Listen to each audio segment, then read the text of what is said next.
My wife said, maybe we should see other people, then smiled like I'd fight for her. I just nodded. Okay. She thought I'd stay miserable at home. Instead, I made one decision she never saw coming. A month later, she was the one asking to talk. My name is Seth Calloway. I'm 39. I fix things for a living, not metaphorically, literally. I own a small appliance and electronics repair shop in Granton, Indiana. Population 16,000.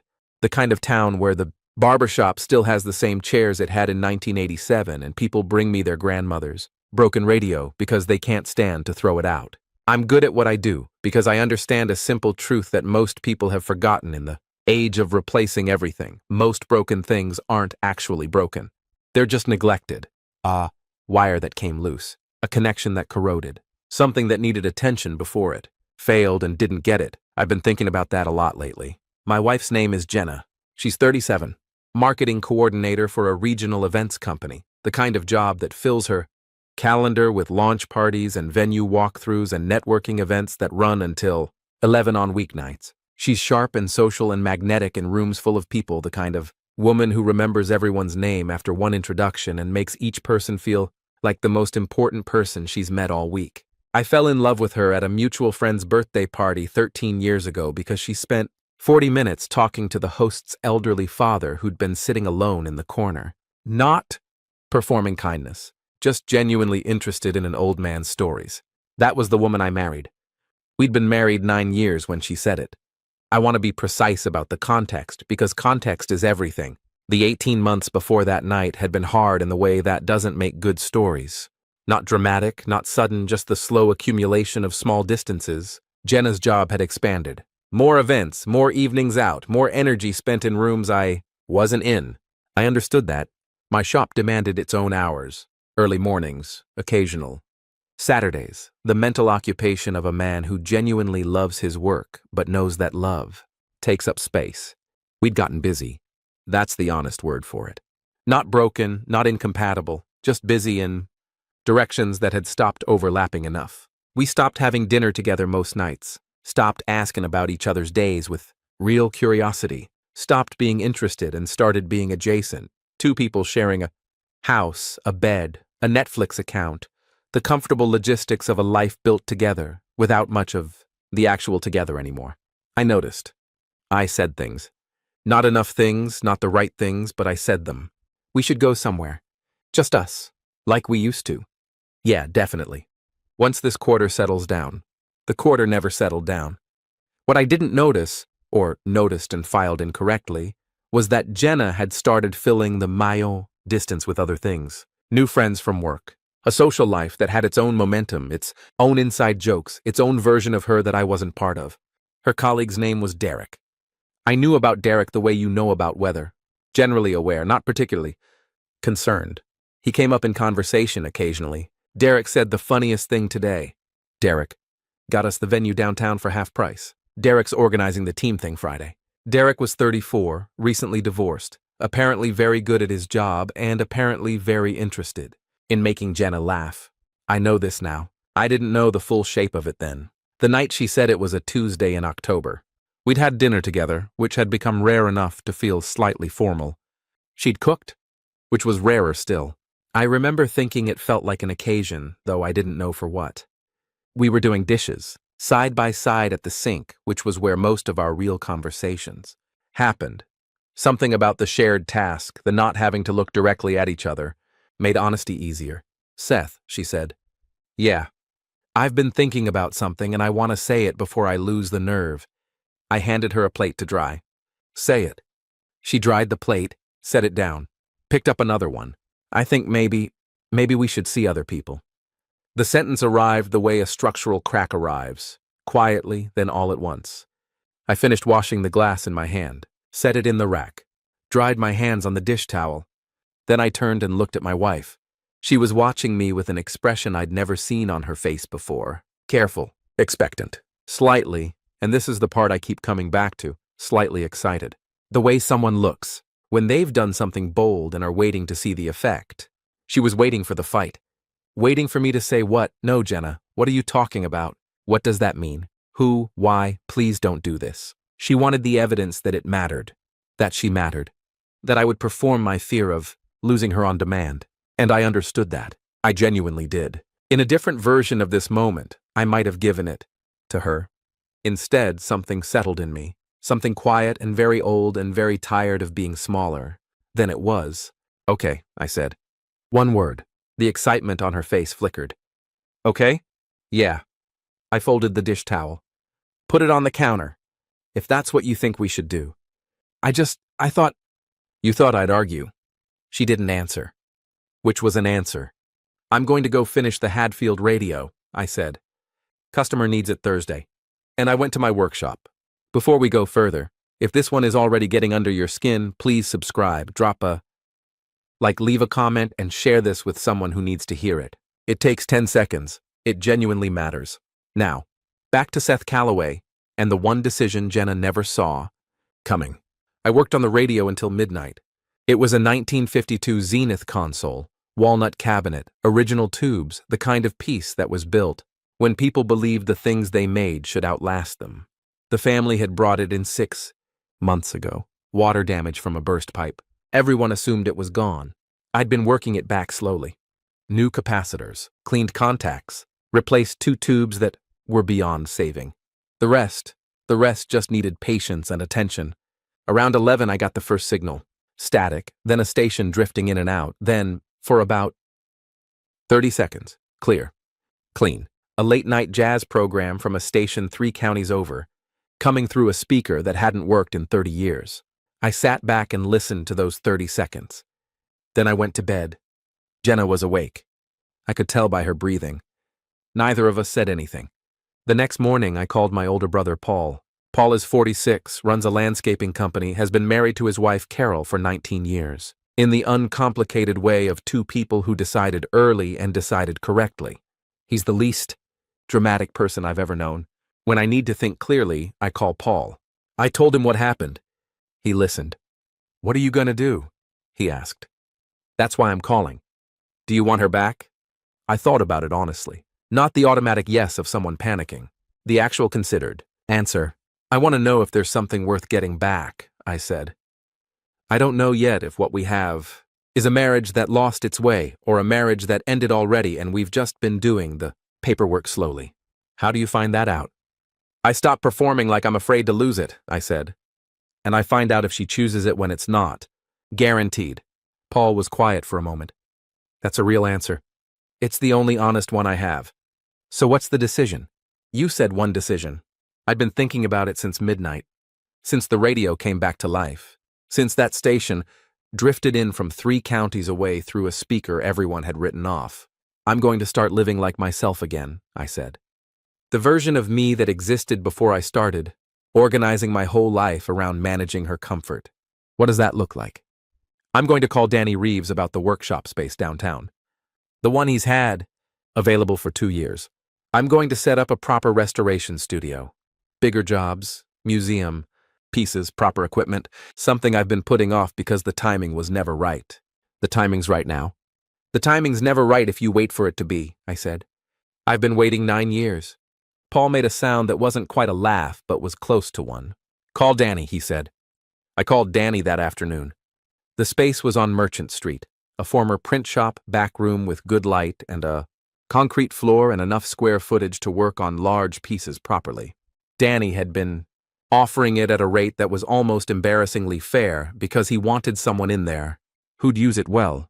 We shook hands on it Thursday. I told Jenna that evening. Matter of fact, over dinner, like a simple piece of news. I'm taking that workshop space on Merchant Street, starting the restoration studio I've been planning. She looked up. The print shop space? Yeah. When did you decide this? This week. She was quiet for a moment. Processing, I thought, the fact that I'd made a significant decision, without consulting her, without organizing it around her schedule or her opinion or her comfort. That's exciting, she said carefully. Yeah, I said. It is. She waited for more, for the invitation into it, for me to make it something we were doing, something she was part of. I didn't offer that. Not yet. Maybe not at all. It was mine. For now it was just mine. The first 2 weeks were quiet in the way of a house where 2 people are paying careful attention without acknowledging that they're paying attention. Jenna went out more. Work events, I assumed, and possibly Derek and possibly other things. I'd stopped tracking. She came home at varying hours. We were civil, even warm occasionally, in the way of two people who hadn't decided anything yet and were both waiting to see who moved first. I went to the workshop every evening after closing the shop. I'd been collecting pieces for years, a 1940s console radio I'd bought at an estate sale, an early television set from a client who couldn't bear to throw it out, a mid-century record player that needed a new needle and new capacitors and about 60 hours of careful attention. I started with those. There's a quality of focus that comes from working on something old and complicated. It requires your whole mind, not the part of your mind that's running background calculations on your marriage or your future or the expression on your wife's face when she said see other people. All of it. Present, immediate, attending to what's in front of you. I slept better those 2 weeks than I had in a year. The decision that Jenna didn't see coming wasn't the workshop. That was part of it. The visible part. The part she could observe and react to. But the actual decision happened on a Wednesday evening in week 2, alone in the workshop, working on the estate sale radio. I'd found a photograph inside the cabinet while cleaning the back panel. Tucked behind the speaker cloth, probably 40 years. A couple middle-aged, standing in front of what I recognized as the radio itself, a Christmas morning from the look of the wrapping paper in the dismal background. They were looking at it the way people look at things they saved up for, things that meant something. I looked at that photograph for a long time. The decision was this. I was going to stop auditing my own life for someone else's approval. Not angrily, not as a statement. Just quietly, permanently, the way you close a door that's been drafting cold air for years. I'd been doing it since early in our marriage and probably before, calibrating, checking, organizing my choices around the question of whether they'd be received well. It's a thing that happens gradually, almost invisibly, when you love someone more than you love your own direction. You start steering by their reactions instead of your own compass, and somewhere in that process, you become less and less the person they married. Less certain, less grounded, less worth staying for, while believing you're doing it all to keep them close. I set the photograph on the workbench where I could see it. Then I went back to work. The call came on a Saturday, 4 weeks after the Tuesday night in October. I was at the shop. A woman had brought in her late husband's turntable, Danish design, early 70s, and I was explaining to her carefully and honestly that it was absolutely repairable and would probably outlive both of us. My phone buzzed on the counter. Jenna. I let it finish with the woman first. Wrote up a ticket, walked her to the door, came back to the counter, called Jenna back. Hey, she said. Hey. A pause. Can we talk tonight? Like, really talk. Yeah, I said. I'll be home by 6. She was already there when I got home, sitting at the kitchen table, not on her phone, not doing anything. Just sitting, which was unusual enough to notice.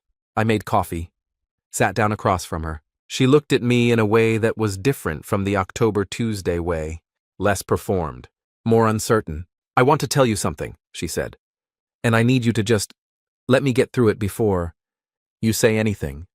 Okay. Derek asked me out.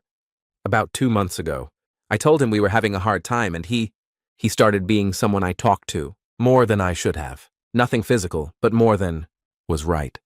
I held my coffee cup, didn't say anything. When I said that thing about seeing other people, I think part of me was I was giving myself permission, giving myself a door that I could say you'd opened. And what happened to the door? She looked at her hands. You didn't fight for it. You said okay and went to your workshop and suddenly you were different. Not angry different, just yourself. Like a version of you I hadn't seen in years. Going to the studio, working on your things, not checking to see how I was reacting to any of it. And that bothered you. It terrified me, she said. Because I realized, I think I'd been testing you for a year. Small tests. Seeing if you'd notice, if you'd push back, if you'd fight for me. And you'd been so careful and so accommodating and so patient that I read it as not caring. I was caring as hard as I knew how, I said. I know that now. Her voice had something rough in it. Seth, I don't want Derek. I don't want a door. I want to know if we can fix what we let break. I looked at my wife, the woman who'd spent 40 minutes with an old man at a party 13 years ago. She was still in there. I could see her behind the year of distance and bad decisions and a door she'd opened and then found she didn't actually want to walk through. What broke, I said slowly, wasn't something that happened to us. It was something we both stopped doing, paying attention, being interested, treating this like something that needed tending. I know. I'm not interested in saving a marriage that only matters when I'm willing to lose it, I said. If we do this, if we actually try, it's because we both decide it's worth the work when it's hard. Not just when it's scared. I know, she said again. That's why I called. Not because you were pulling away. Because I finally understood you weren't going to keep shrinking yourself to fill the space I was giving you. And I didn't want to watch you become someone else's story. The kitchen was quiet. There's a place in Burlington, I said. A restoration specialist. I've been offered a consult on a 1930s theater organ. Massive job, 8 months minimum. I was going to do it alone. She looked up. I'd like you to come for the first visit, I said. Not to be part of the job. Just to see what I've been working toward, what I am when I'm most myself. Her eyes were bright. Yeah, she said. I'd like that. We started seeing a counselor 3 weeks later. Dr. Patricia Voss, a small, direct woman in her 50s who had the gift of asking the thing that was already in the room. In our third session, she asked me, Seth, when Jenna said what she said in October, what did it feel like to say okay? I thought about it. It felt like putting something down that I'd been carrying so long I'd stopped noticing the weight. I said, what were you carrying? The job of making her feel chosen without letting myself need to be chosen back. Dr. Voss wrote something down. Then she looked at Jenna. When he said, okay, what did you feel? Terrified, Jenna said. And then, a week later, something like respect. For the first time in a long time. Why respect? Because he didn't perform his fear for me. He just lived, like he trusted himself to be okay. Either way. And I'd forgotten he was that person. Had he changed? Dr. Voss asked. Or had you stopped seeing it? Jenna looked at me. Both, she said honestly. And that word, that small, honest word from my wife who was very good at many things, and was finally choosing to be good at this, was where we started to find our way back. The theater organ consult was in February. We drove up together, 4 hours, good coffee in a thermos, the kind of easy quiet that meant something different than the silences of the previous year. She asked questions about the instrument, real questions. I answered them longer than I normally would because she kept wanting more. The theater was a 1931 picture palace, closed for renovation, the organ untouched for decades. Pipes still in the walls, console under a drop cloth, bellows intact but fragile as old paper. The restoration director walked us through it with the reverence of someone showing you something sacred. Jenna stood at the console and looked up at the pipe chambers rising into the dark above the stage. This thing still works? She asked. Not yet, I said. But it will. She looked at me. Most things people write off aren't actually beyond saving, I said. They just need someone willing to do the work. She took my hand. Didn't say anything. She didn't need to. Here's what I know now that I didn't know on that Tuesday night in October.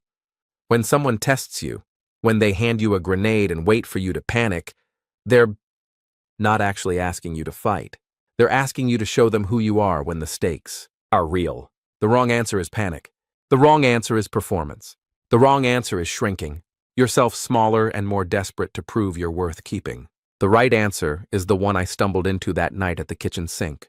Okay, not because you don't care, not because it doesn't hurt, but because you know down in the place where the real decisions live, that you are enough as you are, that your life is worth living fully, on your own terms, whether someone stays to watch it or not.